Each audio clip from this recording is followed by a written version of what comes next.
Libertad de Expresión, la plataforma virtual de noticias más completa, con profesionales tras la noticia.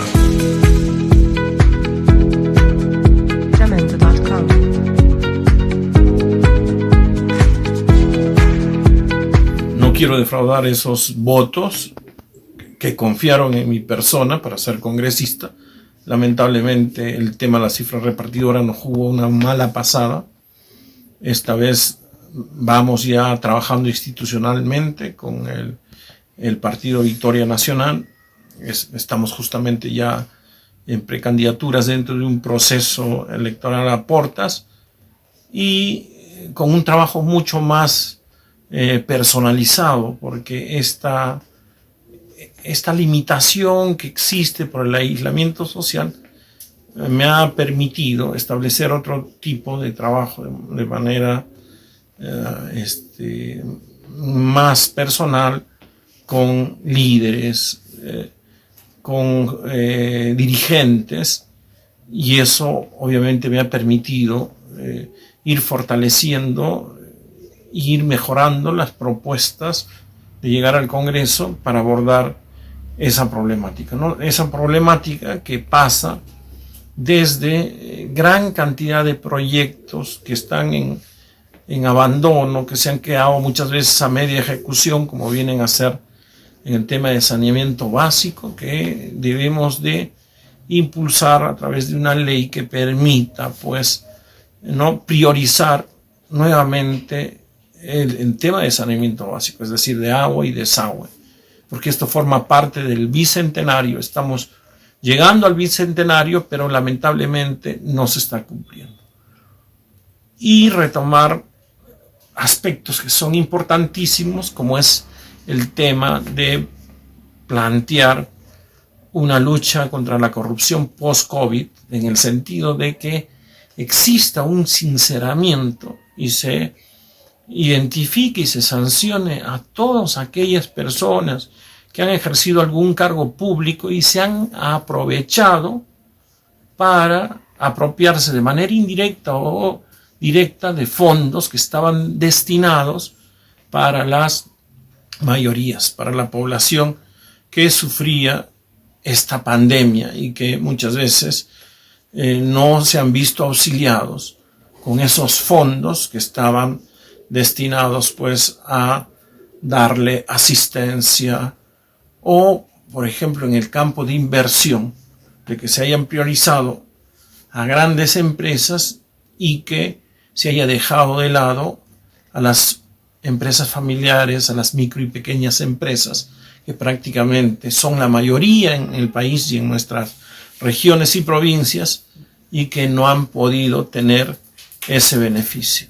Entonces, estos son aspectos que resultan siendo cruciales.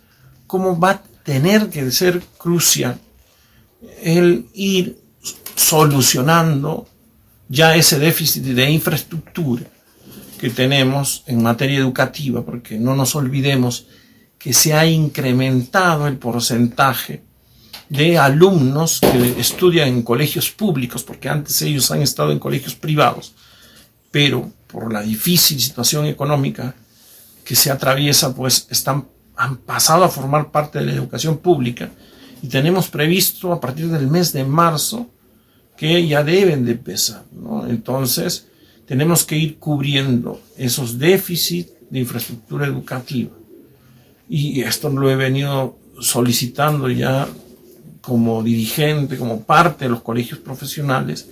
Asimismo, también tenemos que priorizar y llegar al bicentenario, y todos los que hacemos política debemos de exigir que se cubra esos déficits que tenemos en centros médicos, en hospitales, policlínicos, porque esta historia, en el caso de que se dé la segunda ola, no se puede volver a repetir. Y todo ello en su conjunto, ¿no? Por ejemplo, impulsando el saneamiento básico, agua y desagüe, impulsando el tema de lo que viene a ser infraestructura educativa, infraestructura sanitaria, e impulsando la producción agrícola e industrializándolo, va a generar el empleo que requerimos para afrontar esa difícil situación económica que va a significar pues los próximos 10 años por las deudas que hemos ido adquiriendo y por la retracción que hay en materia económica debido a la reducción de personal, la reducción de los niveles de consumo y la reducción también de los niveles de inversión. Y eso debe ser un compromiso que asume el Estado en este bicentenario, y esto se va a tener que articular desde el Congreso a través de la aprobación de los presupuestos con el Estado a partir de la ejecución. Desde el Congreso fiscalizando y representando a los sectores que va eligiendo sus representantes y exigiendo al Estado atención prioritaria, especialmente en zonas históricas que se han encontrado en una situación de abandono, como es en el caso de Huánuco y sus provincias. Específicamente, Rodolfo Espinosa, si es que llegase a ser congresista, ¿qué ley a favor de toda la región Huánuco, puntualmente? Bueno, el tema de la ley de la región Huánuco creo que se debe de establecer como prioritario y de interés nacional la ejecución de una serie de obras de cara al bicentenario. Es decir, que a nosotros el bicentenario no debe de significarnos pues monumentos, parques y celebraciones. Que la mejor forma de celebrar, por ejemplo, es que por fin se ejecute algo que fue pensado por un gran hombre como fue Belaúnde, que vio en la selva la posibilidad del desarrollo y nos dejó ahí planteado la posibilidad del aeropuerto de Pueblo Nuevo, que lamentablemente no existe la voluntad política de ejecutar y tener de esta manera un aeropuerto alternativo a Jorge Chávez, porque el de Chinchero todos sabemos que tiene demasiados problemas. En cambio, en el caso de Pueblo Nuevo, prácticamente está para su ejecución. Y eso nos permitiría retomar en ser un núcleo estratégico, porque no nos olvidemos que por la ubicación en la que nos encontramos, podríamos ser el centro de enlace y puerto de desarrollo turístico e incluso agroindustrial, porque ahora está de moda el tema del consumo de productos frescos, y eso lo pudiéramos hacer desde aquí, desde el aeropuerto de Pueblo Nuevo. Y volver a impulsar también los procesos de industrialización. Tenemos un parque industrial que está ahí abandonado, que no existe la voluntad política para determinar su ejecución y que nosotros pudiéramos establecer como de interés nacional esta obra para que el Estado, asumiendo ese rol de promotor de desarrollo, no de la gran empresa, sino del micro y pequeño agricultor, pueda pues coadyuvar en los procesos de unificación de marcas, como puede ser en el tema del cacao, del café, etcétera, como lo hizo Colombia, y poner en funcionamiento este parque industrial, ir generando esos dos polos de desarrollo que son las potencialidades de nuestra región. La agroindustria, de la mano con la ganadería, es decir, toda la producción agropecuaria, y impulsar el sector turístico que genera gran cantidad de servicios. Pero no se puede hacer esto sin un aeropuerto y sin un parque industrial, sin escuelas y sin hospitales, sin saneamiento básico. Y todo esto está en el plan del bicentenario, pero nosotros tenemos que articular los proyectos concretos que lamentablemente están abandonados por la falta de voluntad política, como es en el caso del aeropuerto y del parque industrial, para que establezcamos a través de una ley el interés nacional y consecuentemente su ejecución de manera prioritaria. ¿Cree usted que Rodolfo Espinosa nuevamente va a convencer a la región Huánuco, a toda la población, para que confíen en Pechito? Bueno, yo creo que sí, porque quienes me conocen saben que no aparezco en elecciones. Exacto. Mi permanencia en el quehacer político, al margen de las elecciones, es continua, así como hemos estado bregando y empujando a través de diversos medios este tema del aeropuerto de Pueblo Nuevo, o por ejemplo con la Cámara de Comercio, estuvimos viendo que se amplía la pista en el aeropuerto de Huánuco para que tenga la posibilidad de contar con aviones de más calado. O, por ejemplo, así como nos hemos estado pronunciando contra los actos de corrupción o los visos de corrupción que se han estado denunciando a niveles de gobierno regional y local.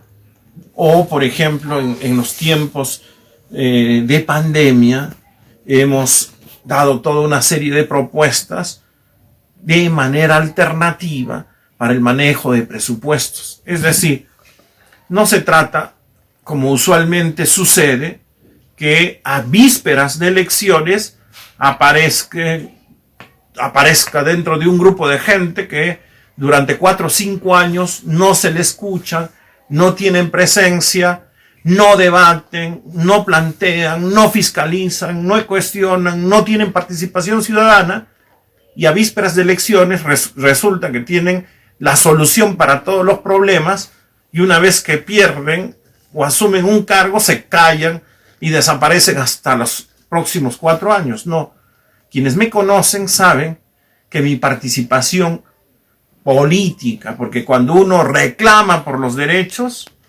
¿no?, de la ciudadanía, hace política. Cuando uno denuncia casos de corrupción, hace política. Cuando uno levanta su voz contra la injusticia, eso es política. Y esa ha sido mi actuación ciudadana y política permanente prácticamente desde mi época universitaria.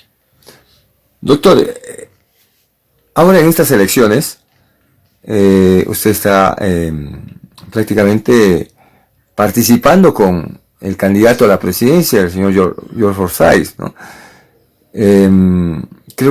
¿Cree usted que pasará la valla electoral en Huánuco, sobre todo? ¿No le jugará una mala pasada como en el anterior gobierno de PPK? Porque usted ha tenido mayor votación. Bueno, yo estoy completamente seguro, porque prácticamente he tenido la invitación de casi la totalidad de los partidos. Claro. Y he evaluado las candidaturas. Y la única candidatura donde, no como discurso, sino como una acción real y efectiva, donde he visto, yo in situ, porque yo vivo en La Victoria, porque yo he estudiado, saben, en San Marcos, he sido becario en la maestría de la Católica, y he vivido en La Victoria, y he visto, hasta antes de Forsyth, cómo gestión tras gestión llegaban al municipio y prácticamente convivían con las mafias que se habían instalado en ese distrito. Él llegó y se enfrentó a las mafias aún a costa de su vida.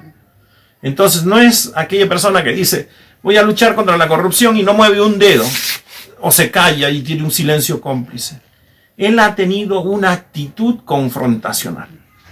Y no es como han pretendido los grandes grupos de poder económico, de la mano con los partidos tradicionales, pretender hacernos creer que se dedica a corretear a los ambulantes, cuando todos sabíamos que las mafias cobraban cupos, inclusive, si no daban los cupos, no los golpeaban, e incluso habían casos de asesinatos.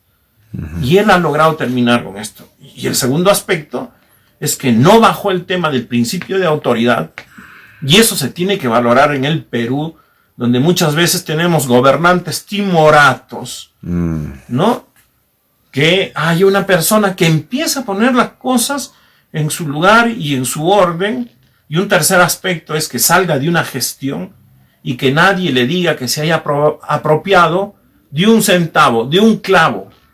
porque eso es importante, salir limpiamente del ejercicio, ¿no?, de un cargo público y que nadie te diga que te hayas apropiado de una hoja de papel. Entonces, esos aspectos yo sé que la gente lo va a tener que valorar, y no lo que están pretendiendo pues algunos medios que juegan en pared con algunos partidos tradicionales, ¿no?, y que pretenden establecer toda una serie de patrañas, como por ejemplo Forsyth es veneco, y lo que no dicen es que la Constitución claramente dice que aquel hijo de peruano que nazca en el extranjero es peruano de nacimiento cuando se le inscribe en pues el consulado.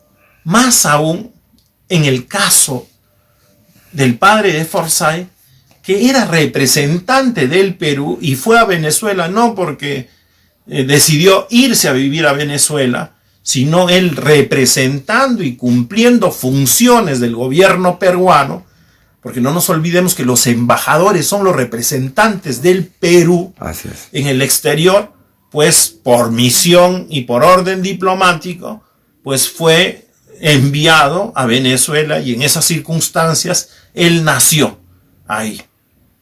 Lo que no se cuenta es eso en los grandes medios, y quieren hacernos ver que es venezolano cuando todos sabemos que es alcalde de nuestro distrito de La Victoria, porque es tan peruano. Es más, es un chico que ha crecido en La Victoria, hincha de un equipo tan grande como la Alianza, que practica un deporte tan popular como es el fútbol en nuestro Perú y en nuestra Latinoamérica. ¿Cree usted que está preparado para ser presidente, George Forsyth? Indiscutiblemente. Y lo digo por qué. A ver. Porque él ya ha tenido una experiencia de gobierno. Y no puede ser posible que por el hecho de que sea un deportista se le pretenda descalificar y menospreciar. Cuando todos sabemos que los deportistas son personas muy disciplinadas, muy ordenadas, como en su caso, y en consecuencia tienen un mejor nivel de gobierno. ¿De qué nos vale, como ha sucedido en nuestro país, y veamos con los últimos presidentes que hemos tenido, desde la época de Fujimori, que sea gente con maestrías, doctorados, si todos han terminado presos por estar vinculados a casos de corrupción? La mayoría de presidentes. Todos perseguidos, pero por cuestiones de corrupción. Incluyendo su ex candidato, PPK, también. Por supuesto, por eso no se olviden que yo, inmediatamente que asumió el poder, porque era un invitado, yo deslindé cuando no se establecieron las reformas que se prometieron en el Perú. Y no fui parte de ningún cogobierno, ni ejercí ningún cargo, más bien fui bastante crítico, porque él prometió establecer un sistema socialdemócrata en el Perú, y después hizo todo lo que los que han hecho en este país desde la época de Fujimori, como es seguir manteniendo un Estado neoliberal que lamentablemente beneficia a pequeños grupos de poder económico en perjuicio de las grandes mayorías. ¿Usted no ha aceptado ningún cargo político como un ministro, como una cartera de ministro? Nunca he tenido. ¿Le han invitado? Me imagino. Cargo, obviamente, eso significaría co-gobernar. Y todos saben que yo tengo una idea bastante clara. Y si obviamente estoy optando por opciones con Forsyth, es porque veo que tiene la intención de luchar contra el principal lastre que tiene este país, como es el tema de la corrupción. Y tenemos pues gobiernos, ¿no? Si nosotros comparamos el caso de Evo Morales, que no tiene ningún estudio, es dirigente y ha hecho un buen gobierno en Bolivia, de modo tal que en nuestro caso, una persona que tiene todos los estudios completos y ha sido un excelente deportista, porque ser deportista también es hacer de eso una profesión que implica orden, disciplina, entrega, pues ya quedó plasmado en el gobierno, en un gobierno local, lo va a hacer de la misma manera en el Perú. Lo que calla la prensa y muchos partidos políticos es de esto, de qué vale tantos grados y títulos cuando al final vas a ir al gobierno a cometer actos de corrupción. Y otra cuestión importante que también debemos de rescatar es su juventud. Y obviamente esa posibilidad que tiene de ser gobernante y de darle el Perú su confianza, de poder salir como lo está haciendo ahora y recorrer, ¿no?, el país, porque ya ha empezado ese recorrido, y poder ir a pie y encontrarse con la gente sin miedo a que sea una población vulnerable y pueda perder la vida. Eso es un elemento que en algún momento la población también lo va a tener que entender, que en estas circunstancias de crisis, de COVID, de pandemia, no necesitamos una persona que esté encerrado entre cuatro paredes. Necesitamos una persona vigorosa, vital, fuerte, ágil, que salga al frente, que suba a los pueblos jóvenes, que vaya, como se ha planteado ya aquí en nuestra región, a venir a las comunidades campesinas y nativas y ver su realidad y plantear sus problemas, de entender su problemática. Entonces, yo creo que estos factores juegan a favor muy a pesar de que tratan pues de destruirle, hacer ver que ser joven es un pecado, que haber nacido circunstancialmente en otro país porque tu padre representaba una función, ¿no?, de representación del Perú es malo, o ser deportista es ser nada, o por ejemplo tener sentimientos es negativo, porque aquí hay personas que se forran millones y la prensa no le da cobertura. 20 segundos de cobertura. Pero hay un muchacho joven que inaugura un polideportivo en el barrio donde antes, y en la canchita donde antes jugaba de tierra, y le cae un par de lágrimas y lo atacan por tener sentimientos, cuando es natural que una persona pues que recuerde su barrio y donde jugaba de niño y de pronto cumple como autoridad y entrega un gran centro deportivo, es completamente legítimo que tenga sentimientos y se emocione. Pero usted va a ver cómo pues lo atacan, ¿no?, y pretenden hacer ver que recibe apoyo del gobierno. La pregunta del billón es, si fuese cierto esos apoyos, ¿cómo la prensa te va a atacar de esa manera, ¿no? No deslindando que no es de origen venezolano por el tema de el ius sanguinis, sino, del ius soli, sino es peruano por el ius sanguinis, en el sentido de que es hijo de padre peruano, de un funcionario que cumplía una misión, ¿no?, dentro del ejercicio de la diplomacia y consecuentemente la representación del Estado peruano en Venezuela. O sea, ¿usted descarta que George Forsyth es el candidato de Martín Vizcarra? Por supuesto. La prueba más patente de esto es que podemos ver cómo hay una retaína de ataques por todos los medios, por grandes medios, y se supone con la cantidad de publicidad estatal que se tiene, ningún medio debería de atacarlo. Al contrario, usted se va a percatar cómo se ocupan, ¿no?, minutos enteros de que si se le cayó o no una lágrima, en vez de ver si ha luchado contra las mafias y no, como se pretende hacer ver, ha perseguido ambulantes. Para finalizar, doctor, ¿qué opina usted de la revocatoria a nuestro gobernador regional? ¿Está de acuerdo o no está de acuerdo? ¿El sí, el no? Bueno, yo considero que la revocatoria es un mecanismo completamente democrático.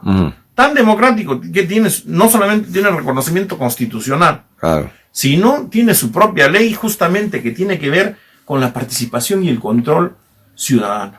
En consecuencia, si un grupo de personas optan por recolectar firmas para ver si finalmente se somete o no a una consulta popular la permanencia o no del gobernado, pues es una decisión que lo tendrá que asumir el pueblo y no se le puede restringir. A mí, más por el contrario, me ha parecido interesante que el gobernador haya dicho en algún medio que los estaba retando a un debate, y los revocadores sería interesante que vayan y planteen ese debate para que el pueblo se entere de cuáles son las causales de revocación y cuáles son los descargos que hace el gobernador, y finalmente la población asuma una posición en favor o en contra de la revocatoria, pero bien informado. Porque la democracia es eso. La democracia es debate, la democracia es información, la democracia es transparencia en la información, y consecuentemente la población tiene que pedir que se dé ese debate entre los revocadores y el revocado y sacar sus propias conclusiones. Doctor, su mensaje final. Se acercan las elecciones presidenciales, le deseamos toda la suerte del mundo. Sabemos que la región Huánuco le tiene un respeto a usted y pues bueno, esperamos que responda a esa expectativa en las urnas. Simplemente lo que les pediría es que empiecen desde ahora a establecer un voto informado, y eso significa que establezcan una participación que conlleve a comparar la vida, la trayectoria de los candidatos, para que al final no sintamos vergüenza ajena. Acá no es una competición entre besos y abrazos o quién te da más regalos para esta Navidad. Porque al final ya saben que todos esos regalitos nos cuestan. Nos cuestan, como ahora se quejan de muchas autoridades que llegaron al poder y pues están cometiendo actos de corrupción porque tienen que recuperar su inversión. Y lo mismo sucede con este tipo de representación, que debemos de dejar de sentir ya vergüenza ajena al llevar al Congreso gente que no ejerce liderazgo, que no está preparado para el debate, y que no nos vengan con el cuento que tienen asesores, porque al final eres tú y tu humanidad, porque te tienes que enfrentar con los representantes de las otras regiones que son tan congresistas como tú. Y al momento del debate, al momento de la discusión, no hay asesor que valga, porque estás parado tú, y de ahí esa importancia. Entonces, yo lo que les pido y ruego encarecidamente es que investiguen, que lean, que averigüen, ¿no?